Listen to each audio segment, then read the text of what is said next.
औज़ुबिल्लाहिमिनश्शैतानिर्रजीम बिस्मिल्लाहिर्रहमानिर्रहीम। मेरी बहनों, भाइयों, बुज़ुर्गों, दोस्तों, बच्चों, अस्सलामु अलैकुम।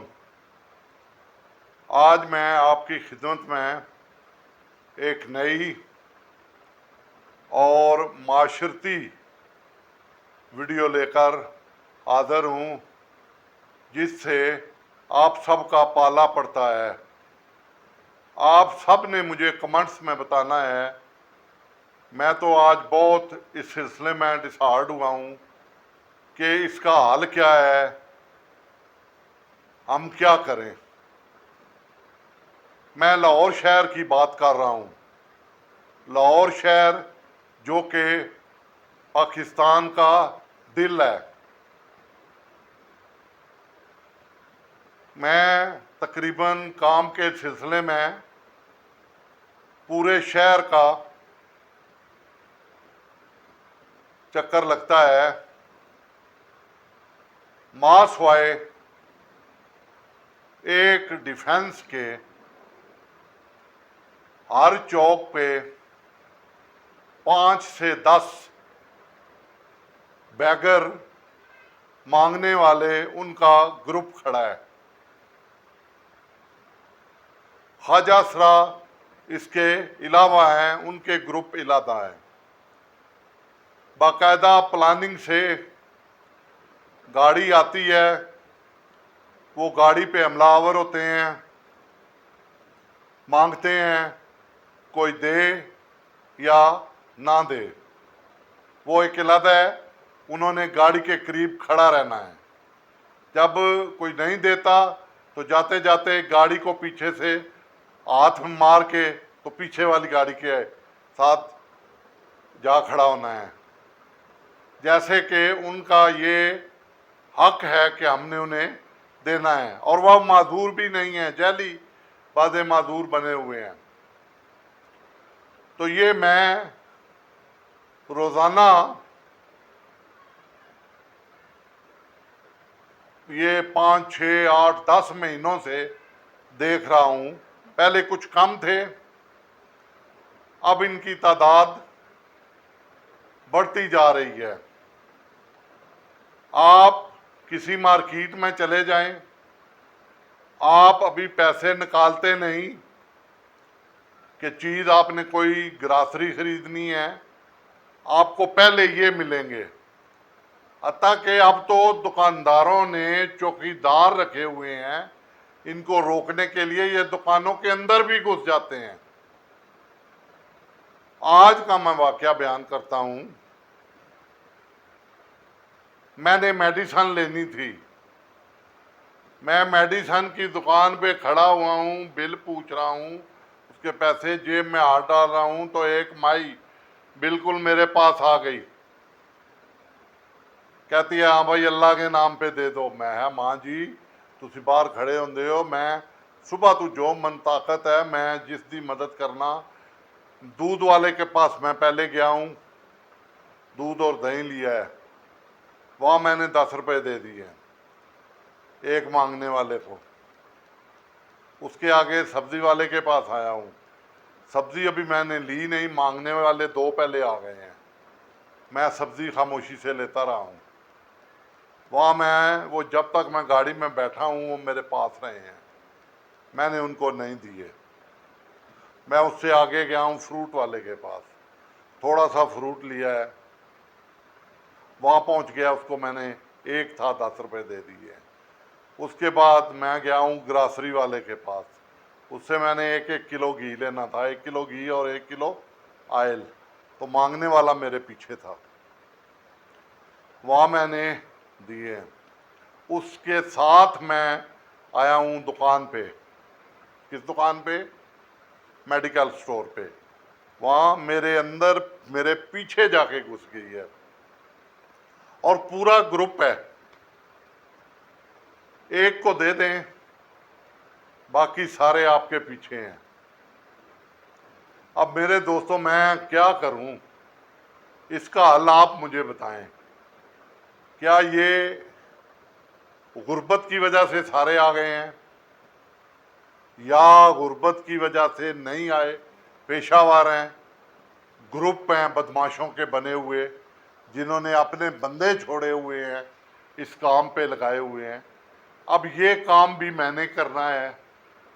काफ़ी काम गवर्नमेंट में हमारे जिम्मे लगा दिए हैं जो हम ना चाहते हुए भी कर रहे हैं, जिनमें बिजली का महंगाई, बिजली का बिल, महंगाई, पेट्रोल, डीजल सब। अगर आज पेट्रोल 5 रुपये सस्ता हुआ है तो आज मेडिसन की कीमत 15% महंगी हो गई है। मैं आज दवाएं लेके आया हूँ। हम किधर जा रहे हैं? या तो आप सबको अब निकलना पड़ेगा या हमें खुदकशी करनी पड़ेगी। तो खुदकशी आराम है, बेहतर है कि हम अपने मकसद के लिए बाहर निकलें और शहादत का जाम पी लें। गोलियां ही बजेगी ना तो कोई बात नहीं। अब इसके अलावा लावा पक रहा है अंदर अंदर, और जो मैं देख रहा हूं, मैं तो बड़ा मायूस हुआ हूं। कहीं पर कोई लॉ एंड ऑर्डर नहीं है।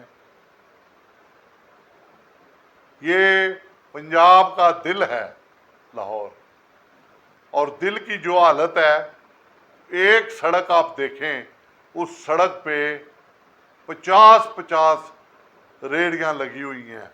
एक दुकानदार ने 10-10 रेहड़ियां अपने आगे लगवाई हुई हैं, छोटे छोटे। वो उनसे भी ले रहा है, क्या करे, किराया पूरा करना है उसने भी। किराए, छोटी सी दुकान है, वो 50,000 मांगता है। वो कहता है महंगाई है। लोगों ने मरना तो नहीं है ना, काम तो करना है ना।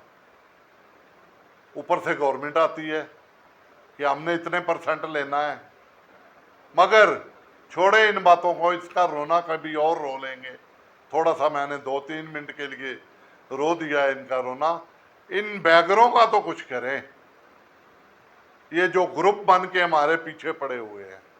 अगर नहीं तो मेरे बहनों भाइयों, आप पूरी मार्केट, इछरा की मार्केट देख लें, कॉलेज रोड देख लें, ग्रीन टाउन देख लें, गुलबर्ग ऑफिस सेंटर देख लें, गुलबर्ग पेस के बाहर आ जाएं, माल रोड पे देख रहे हैं, काना साइड पे चले जाएं, दाता साहब बलालगंज की तरफ चले जाएं। इस तरह चिमटते हैं। मुकद्दस हदसियों को भी इन्होंने टके टोकरी कर दिया है। और मैं इसका जिम्मेदार, जो एडमिनिस्ट्रेटर बैठे हुए हैं, गवर्नमेंट के कारिंदे, वो पराडो पे एसी आता है, वो रेट पूछने आ जाता है एक आलू वाले से।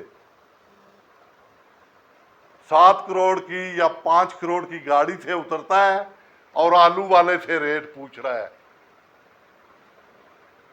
और भाई खुदा के लिए, इनको किसने पकड़ना है? गिदागरों को किसने पकड़ना है? और मुझे नहीं पता हुकूमत किसकी है। मैं ना इस हुकूमत को बुरा कहता हूं, ना पहली को बुरा कहता हूं, ना उससे पहली को बुरा कहता हूं। मेरे लिए सब अच्छी हैं, मगर हमारा तो आपने गला बंद कर दिया है। पंजाबी में गाटा कहते हैं। फांसी देने की कसर बस रह गई है। क्या करें? आप गदागार देखें, गदागारों वाला महकमा किधर गया है? उनको कंट्रोल किसने करना है? मैं तो आज कहा है बच्चों से कि मैंने कोई चीज परचेज करने नहीं जाना। आप अपनी अपनी चीजें लें और खाएं, ले आए अपने साथ। कितनों से मुझे तो पता नहीं होता, बूढ़ा आदमी हूं 65 साल का, 3 गदागार मेरे आगे पीछे हो जाएं वो वैसे मेरे साथ मिसिस जाती है, वो मेरी जेब से पैसे निकाल ले, मुझे तो ये भी डर है। अब यहाँ तो अब मैं देख रहा हूँ कि कोई इनकलाब की तरफ की चीज़ बनती जा रही है। जो मिडल मैन है वो गुस्से में है, जो पैसे वाला है वो गुस्से में है, जो गदागार हैं वो, उस माई ने मुझे 5-6 बातें सुनाई हैं। मैं अल्लाह से डर गया हूँ। मैंने कहा कि मैंने शायद इसे आज नहीं दिया अभी, तो ये मुझे अब बदवाएं देती जाएगी, क्योंकि मुझे खौफ खुदा है। किसी और को है या नहीं है, मुझे तो है। हाँ, इस उम्र में हुआ है, हाँ पहले भी था, ये तो मेरा दिल जानता है। मगर आपसे मैं अरबाब इख्तियार से गौ मैं रिक्वेस्ट करता हूँ, और जो हमारे बहुत बड़े बड़े दिमाग बैठे हुए हैं ऊपर, वो खुदा के लिए कुछ हमारा भी अब सोच लें। मेरे दोस्तों, मेरा दिल आज के ये वाक़यात देख के भी बहुत दुखी हुआ है।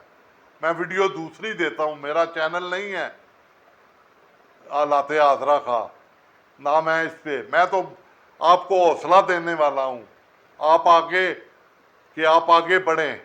मगर आज मैं खुद क्या करूं जब मैं देखता हूं एक तरफ चर्बी में खाना पक रहा है, दाल पक रही है, वो 100-150-200 की मिल रही है, और उस आदमी के पास 100-200 नहीं है कि वो रोटी खा ले। चेक करने वाला किसी को कोई नहीं है। मगर वो क्या करे, 200 में मिलता क्या है, या 100 में खाना कौन सा मिलता है? वो इसी तरह मिलावट के ही मिलेगा ना। तो मेरे भाइयों, खुदा के लिए आप दुआ करें कि हमारे मुल्क पर अल्लाह ताला रहमत करे, और जिन्होंने भी, अगर मैंने इस मुल्क के साथ ज्यादती की है, जिसने भी ज्यादती की है, अल्लाह ताला उसे राह हिदायत पे लाए, और अब वो राह हिदायत पे चल पड़े और इस मुल्क की बेहतरी के लिए कुछ सोच लें। मगर ये जो हालात नज़र आ रहे हैं, ये बेहतरी की तरफ नहीं जा रहे। मैंने दिल की पड़ास आपसे निकाल ली है। आपको वीडियो पसंद आए तो लाइक और सब्सक्राइब करना, कमेंट्स ज़रूर करना, मेरे चैनल को सब्सक्राइब करना, बेल आइकॉन पे क्लिक कर देना। अब आपसे इजाज़त चाहता हूँ। अगली वीडियो में इंशाअल्लाह किसी और टॉपिक के साथ फिर हाज़िर हूँगा। अल्लाह हाफिज़। अल्लाह ताला आपको अपने हिफ्ज़-ओ-मान में रखे। खुदा हाफिज़।